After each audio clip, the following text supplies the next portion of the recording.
Fleet Commander Vorzak Tull of the Galactic Confederation stared at the holographic display with 6 of his 8 eyes. His remaining 2 eyes were firmly shut in what his species considered the universal expression of absolute frustration. "So, what you are telling me," Vorzak said, his voice dripping with the kind of sarcasm that transcended species boundaries, "is that after 7 stellar cycles of brutal warfare against the Corgan Empire, we are now considering asking the humans for help." Strategic Advisor Pelnar Quiv nodded, his translucent blue skin flushing purple with anxiety. "The War Council voted unanimously, Commander. Our casualties have reached 90 million. The Corgans have conquered 17 of our core worlds. The humans." Vorzak spat the word like it was poisonous. "Have you forgotten what happened the last time anyone tried to involve those lunatics in galactic politics? The Zentari diplomatic incident. Half their negotiating team ended up naked, the other half drunk, and somehow they still managed to get better trade terms than anyone in the last 3 centuries. Lieutenant Asha Drell, the youngest officer on the bridge and the only one who had actually studied Earth culture extensively, cleared her throat. "With respect, Commander, that's precisely why we need them. The Corgans are brutal, methodical, and utterly predictable. Humans are, well, not." Vorzak's upper left eye opened slightly. "Go on." "The Corgans built their entire military doctrine around overwhelming force and strict hierarchy. But humans? They are chaotic, unpredictable. Their military history is basically a catalog of finding the most outrageous solutions to problems and somehow making them work. Remember how they reacted when the Trilaxian pirates tried to raid their colony on Mars?" The bridge fell silent. Everyone remembered. The pirates had expected an easy target. Instead, the humans had reprogrammed their mining explosives, strapped them to their recreational vehicles, and launched what they called a demolition derby in space. The Trilaxians still refused to go anywhere near the Sol system. "Fine," Vorzak sighed. "Contact Earth. But I want it on record that I think this is a terrible idea. And someone get me a drink. Something strong." 12 hours later, the human ambassador arrived. Ambassador Trevor Jackson was a surprisingly ordinary-looking biped, wearing what Vorzak assumed was formal Earth attire, a dark blue suit with little decorative fabric triangles on the collar. "Thanks for having me aboard your flagship, Commander Tull," the human said, extending a hand in their customary greeting ritual. "Sorry about the rush. We have been monitoring your war with the Corgans. Nasty business." Vorzak reluctantly extended a tentacle. "Ambassador Jackson, the Confederation appreciates Earth's willingness to at least discuss potential involvement." "Oh, we are past discussion," Jackson said with a smile that made Vorzak's exoskeleton tingle with alarm. "Earth has voted. We are in. Just need to go over the battle plans and we can get started." Vorzak blinked all 8 eyes simultaneously. You have already decided to join our war? Without negotiations? Without demands or conditions?" Jackson shrugged. "The Corgans have been enslaving planets and committing genocide. Not really our style to sit back and watch that happen. Besides," he added with a grin that showed far too many teeth, "our military's been getting bored. Nothing like a good fight against tyrannical space lizards to boost morale." "I see," Vorzak said, though he absolutely did not see. "Well, perhaps we should convene the War Council to discuss strategy. Our best estimates suggest that with Earth's fleet supporting our remaining forces, we might be able to push the Corgans back within, 2 or 3 stellar cycles." Ambassador Jackson made a strange noise, a short, explosive sound that Vorzak's translator identified as laughter. 3 years? No, we were thinking more like 3 hours. 3 hours? Vorzak's voice rose to a pitch that made several bridge officers wince. "Ambassador, perhaps you don't understand the scale of this conflict. The Corgan Empire controls over 500 warships, each capable of destroying an entire planet. They have ground forces numbering in the billions. Their Supreme Commander Draxx has never lost a battle in 300 years of warfare. Yeah, very impressive, Jackson said, waving a hand dismissively. Look, I brought our top military strategist with me. Why don't you let her explain our approach? The second human entered the bridge. This one was smaller, with long red fur on her head tied back in what Vorzak's cultural database identified as a ponytail. She wore a uniform with various decorations and carried a small device under one arm. General Maya Patel. She introduced herself briskly. Commander Tull, I have reviewed your tactical data. Your approach is fundamentally flawed. Before Vorzak could splutter a response, she activated her device, projecting a holographic map of the galaxy with the Corgan Empire highlighted in red. You have been fighting a conventional war against an enemy that excels at conventional warfare, General Patel said. That's like trying to outswim a fish. Not gonna happen. But humans? We specialize in unconventional warfare. Such as? Lieutenant Asha Drell asked, leaning forward with interest. General Patel smiled, and Vorzak felt a chill run through all 6 of his hearts. We call it Operation Gordian Knot, she said. And trust me, the Corgans won't know what hit them. Supreme Commander Drax of the Corgan Empire stood on the command platform of his flagship, the Inevitable Conquest, his scaled tail swishing with pleasure as he reviewed the latest conquest reports. 17 Confederation core worlds fallen, their resources now feeding the ever-growing Corgan war machine. Victory was not just inevitable, it was mathematically certain. Supreme Commander called Sub-Commander Grizak from the communication station. We are receiving an unusual transmission. It appears to be music. Drax's forked tongue flicked out in annoyance.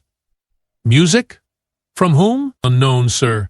It's being broadcast on all frequencies simultaneously. We can't block it. Put it through, Drax ordered, his claws clicking against the metallic floor as he moved closer to the audio projection unit. The ship's speakers crackled, and then a rhythmic pounding filled the command center, accompanied by a human voice singing about rocking someone, and then declaring that they would, indeed, rock you. What in the 7 suns is this? Drax hissed. Humans, sir, Intelligence Officer Vex said, her scales paling slightly. That's human music. Specifically something called Queen. It appears to be a traditional war anthem. Drax's yellow eyes narrowed to slits. Humans, the Confederation has allied with Earth. It appears so, Supreme Commander, Vex confirmed. Our long-range scanners are detecting approximately 50 human vessels approaching from the Sol system. Drax laughed, a sound like rocks being crushed underfoot. 50 ships? Against our 500? The Confederation must be truly desperate to accept such pathetic reinforcements. Sir, Sub-Commander Grizak interrupted. The human ships are unusual. They don't match any known configuration in our database. Put them on screen, Drax ordered. A massive view screen at the front of the command center flickered to life, showing the approaching human fleet. As Drax stared in bewilderment, the ships were a hodgepodge of designs, some sleek and obviously military, others looking like they had been cobbled together from spare parts. Many were emblazoned with colorful images and text. What do those markings say? Drax demanded. Intelligence Officer Vex squinted at the screen. The largest vessel has U.S. Esket Rekt written on its hull, Supreme Commander. Another says Yeet Fleet. And that one there appears to be decorated with something called a surprised Pikachu face. Are they mocking us? Drax's voice was dangerously quiet. Sir, we are being hailed by the human flagship, Grizak reported. On screen. Let's see what these fools have to say before I obliterate them. The view screen changed to show a human female with dark skin and a shaved head, sitting in what appeared to be a command chair. Behind her, other humans were visible, some operating controls, others seemingly playing card games or eating food. Soup, lizard dudes, the human said casually. Admiral Zoe Okonkwo of Earth's Combined Defense Force. That's a pretty sweet empire you have got there. It would be a shame if something happened to it. Drax's throat sack inflated with rage. You dare address the Supreme Commander of the Corgan Empire in such a manner? Your pitiful fleet will be reduced to atoms in minutes. Admiral Okonkwo yawned theatrically. Yeah, reduced to atoms, crushed beneath your scaly heel. We have heard it all before. Look, here's the deal. You have got 1 hour to withdraw all your forces from Confederation space, release all prisoners and pay reparations. Otherwise, we are going to have to do this the hard way. 1 hour? Drax roared, slamming his fist on the command console hard enough to crack it. You are in no position to make demands. The Corgan Empire has conquered galaxies.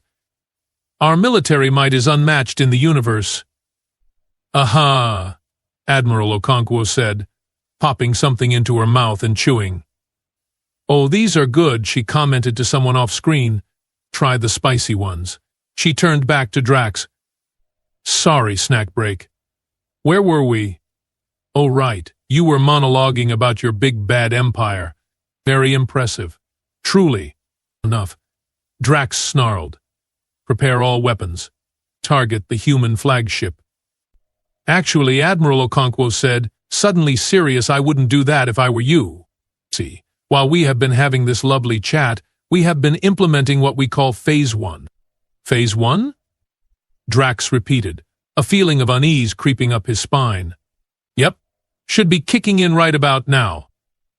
As if on cue, the lights on the command deck flickered. The view screen showing the human admiral split into thousands of identical screens, each showing her smiling face. Every console on the bridge began displaying the same image, a small cartoon human, giving what the translator identified as an obscene hand gesture. What is happening? Drax demanded as his officers frantically worked their consoles. Sir, all systems are compromised. Grizak shouted. Something has infiltrated our network. Impossible.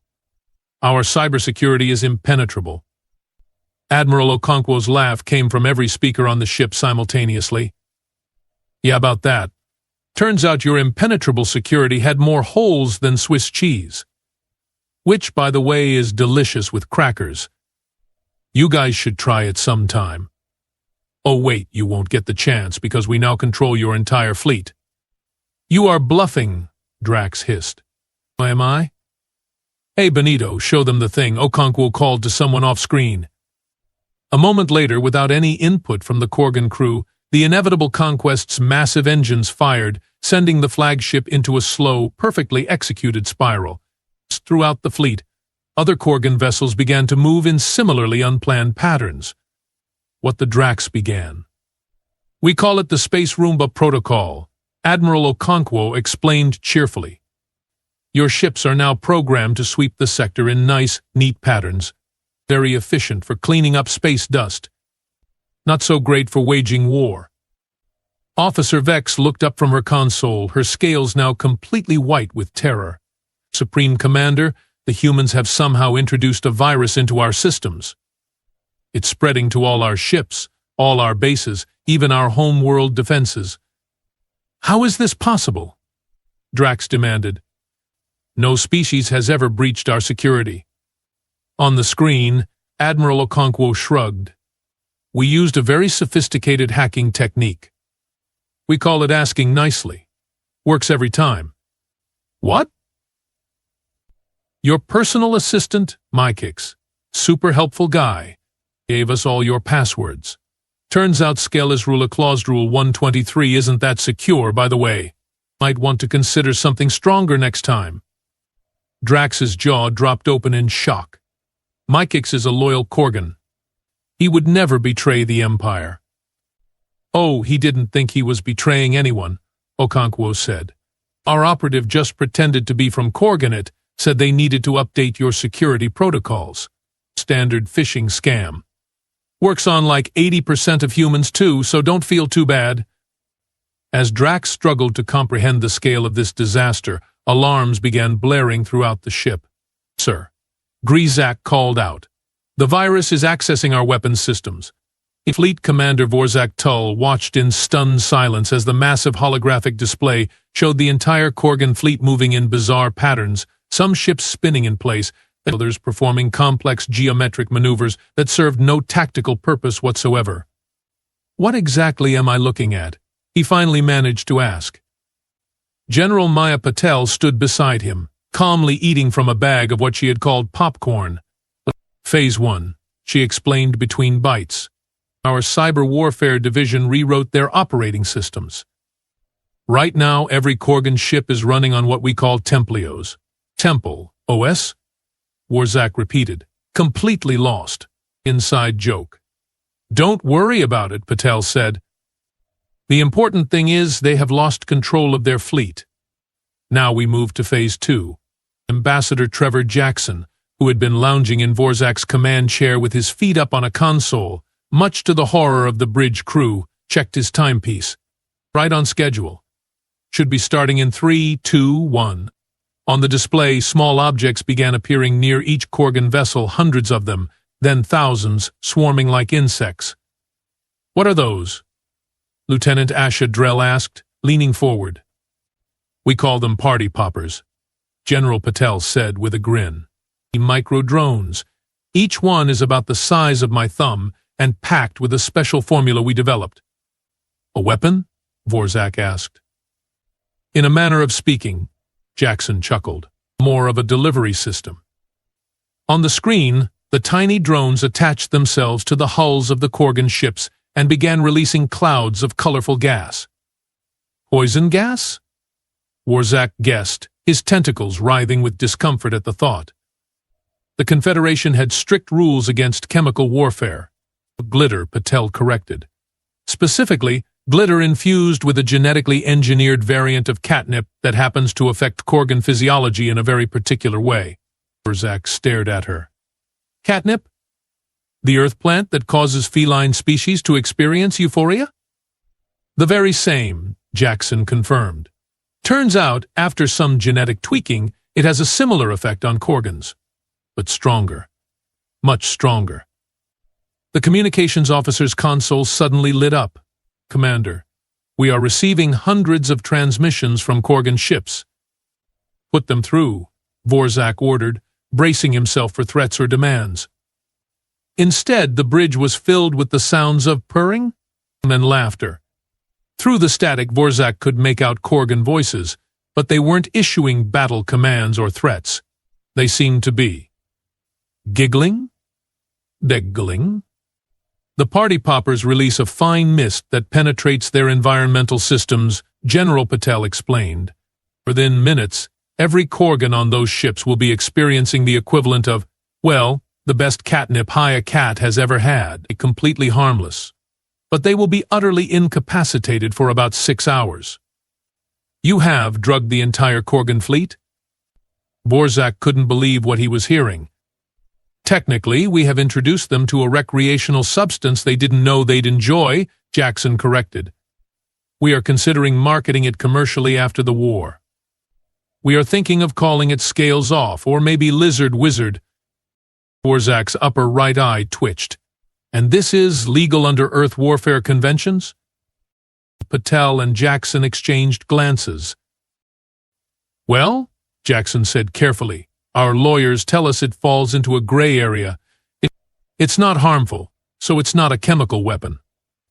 It's more of a tactical mood enhancer." On the display, Corgan ships were now drifting aimlessly, their weapons powered down, though some beginning to broadcast what sounded like Corgan folk songs performed by very enthusiastic, very intoxicated crews. "Phase 2 complete," General Patel announced, checking something on her device. "Moving to Phase 3. "There's a Phase 3? Vorzak asked weakly. "Of course," Patel said. "Phases 1 and 2 were just about neutralizing their military capability. Phase 3 is about ending the war." She tapped her communicator. "Admiral Okonkwo, you are up." On the main screen, the human admiral appeared, now wearing what looked like a party hat and holding a beverage. "Roger that, General. Operation Drop the Base commencing now." The display split to show multiple views as human ships positioned themselves strategically around the Corgan flagship. Small craft launched from their bays, heading directly for the inevitable conquest. Are those attack shuttles? Vorzak asked.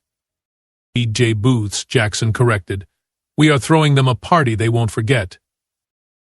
Before Vorzak could process this statement, the small craft attached themselves to the hull of the Corgan flagship and began broadcasting. More music? But this was different from before, a pulsing, throbbing sound that made Vorzak's internal organs vibrate uncomfortably. What is that horrible noise? He demanded, covering his auditory receptors. Dubstep, Patel said proudly. Specifically, a remix of Corgan Imperial anthems performed by DJ Galactic Throwdown. The bass frequencies are calibrated to resonate with Corgan's skull structure. Combined with the catnip variant, it creates an irresistible urge to dance.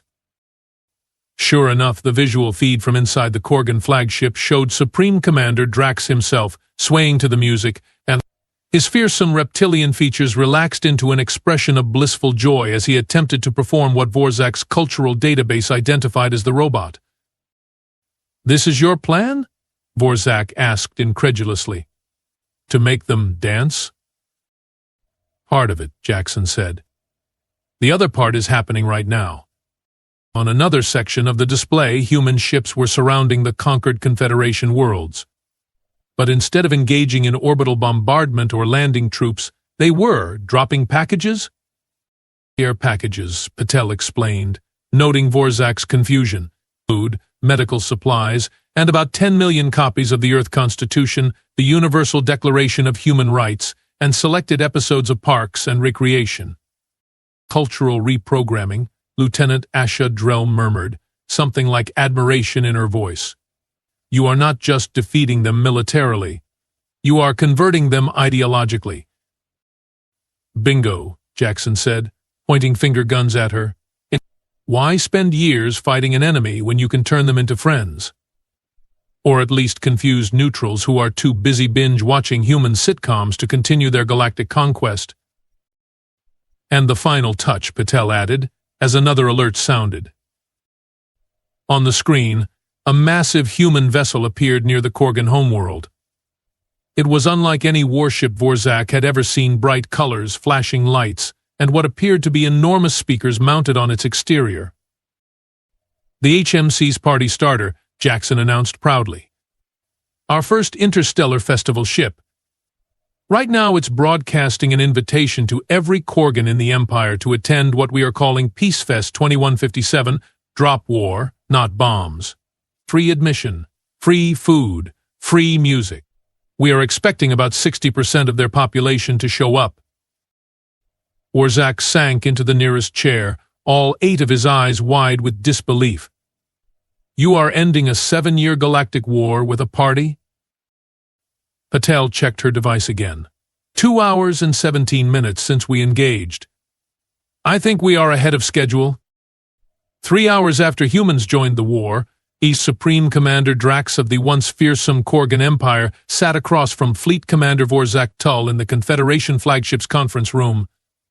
Drax's normally impressive uniform was covered in glitter, and a small, serene smile played across his reptilian features. These nachos are amazing, Drax said, dipping another triangular chip into the cheese sauce that the humans had provided for the peace negotiations. How have we conquered half the galaxy without discovering these? Vorzak stared at his former enemy, still struggling to process the day's events. Supreme Commander Drax, perhaps we should focus on the terms of surrender. Surrender? Oh, right. Drax waved a clawed hand dismissively, sending glitter particles floating through the air. Whatever the humans want is fine by me. Have you tried this guacamole? It's life-changing. At the head of the conference table, Ambassador Trevor Jackson cleared his throat. Actually, we are not interested in your surrender, Supreme Commander. We are proposing a restructuring of the Corgan Empire into what we call a constitutional monarchy. You keep the fancy title and the nice palace, General Maya Patel added, but your people get voting rights, civil liberties, and Netflix. Netflix? Drax's yellow eyes lit up with interest. Streaming service, Jackson explained. Thousands of hours of human entertainment. We are particularly recommending the Great British Bake Off for the Corgan cultural sensibility. Very soothing.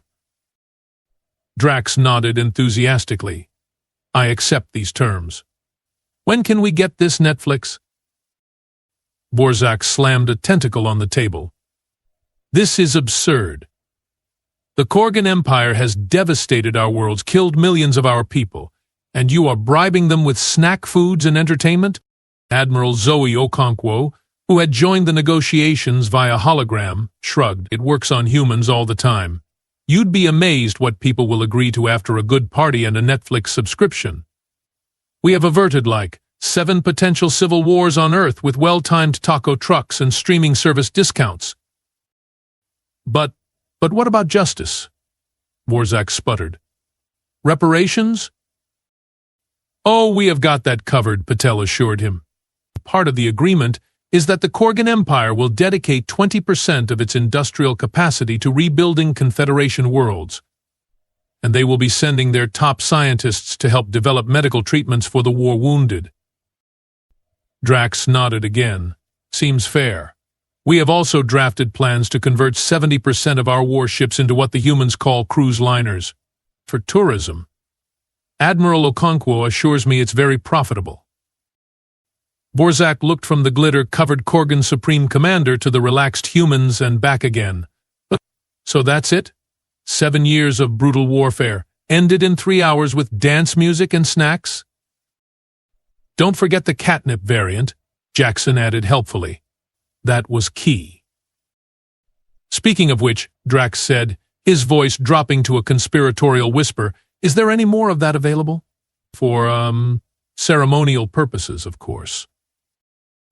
We are setting up licensed distributors as we speak, Patel assured him. Regulated, taxed, and with appropriate age restrictions. Wonderful, Draxx said, looking genuinely pleased. You know, Fleet Commander Tull, I feel terrible about all that conquering and planet-destroying now. Not sure what we were thinking. War is such a bummer compared to these music festivals the humans have introduced us to. Lieutenant Ashadrell leaned toward Vorzak. Sir, I have been monitoring communications across the former conflict zone. Corgan troops are already withdrawing from our worlds, and there are reports of them helping with reconstruction efforts. Some are even organizing joint cultural events with our citizens. It's the power of good vibes, man, said a new human who had just entered the conference room, wearing a uniform decorated with numerous colorful patches. Colonel Jake Martinez, Earth Diplomatic Corps. Our research showed that Corgans have a previously untapped capacity for enjoying themselves. All that conquering was just misplaced energy. Vorzak stared at the human.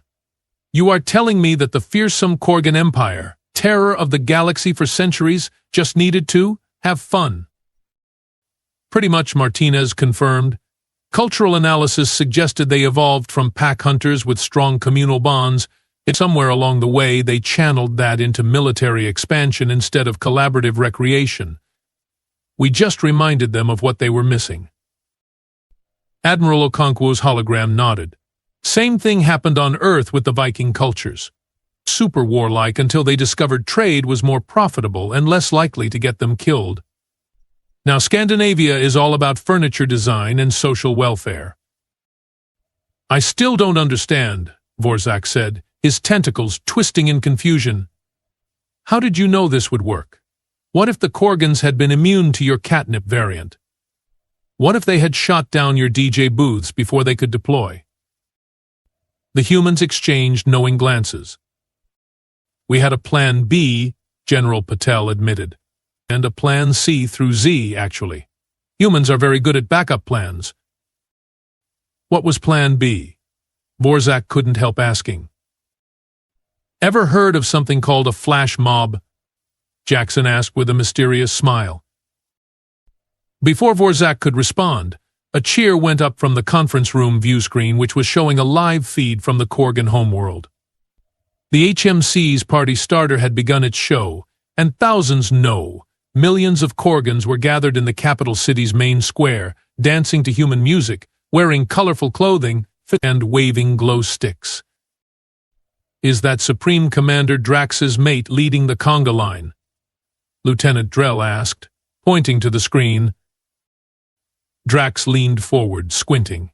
Indeed it is. Excellent form, too. She always did have natural rhythm. The peace treaty was signed 3 hours and 12 minutes after humans had joined the war. Not with formal ceremony, but amid a raucous party on the conference room table, with Corgan and Confederation officials laughing together as humans taught them something called the Macarena. 6 months later, Vorzak Tull found himself back on the bridge of his flagship, staring at a report that still seemed impossible, despite reading it 12 times. Tourism up 900% across former conflict zones, he read aloud. Corgan Confederation cultural exchange programs oversubscribed, joint scientific missions yielding unprecedented technological advances. First interspecies band, scales and skin, topping galactic music charts. Lieutenant Asha Drell, recently promoted to commander for her role in facilitating human Confederation relations, nodded. The humans call it soft power, sir. Turns out it's more effective than warships. And the Corgans are just okay with this, converting their fearsome empire into a, what are they calling it now? A galactic party hub, Drell supplied. Yes, they seem quite enthusiastic about it. Their economy has actually grown by 30% since they stopped spending all their resources on conquest. Vorzak shook his head in wonder. When the War Council suggested asking humans for help, I thought they were insane. I never imagined. None of us did, sir, Drell said. The humans have a saying, make parties, not war. It turns out to be surprisingly effective galactic policy. As if to punctuate her statement, a notification appeared on the main screen, an invitation to the first annual Galactic Unity Festival, hosted jointly by Earth, the Confederation, and the former Corgan Empire, now officially renamed the Corgan Cooperative of Chill Worlds. The tagline read, because the only thing that should be dropping is sick beats, not bombs.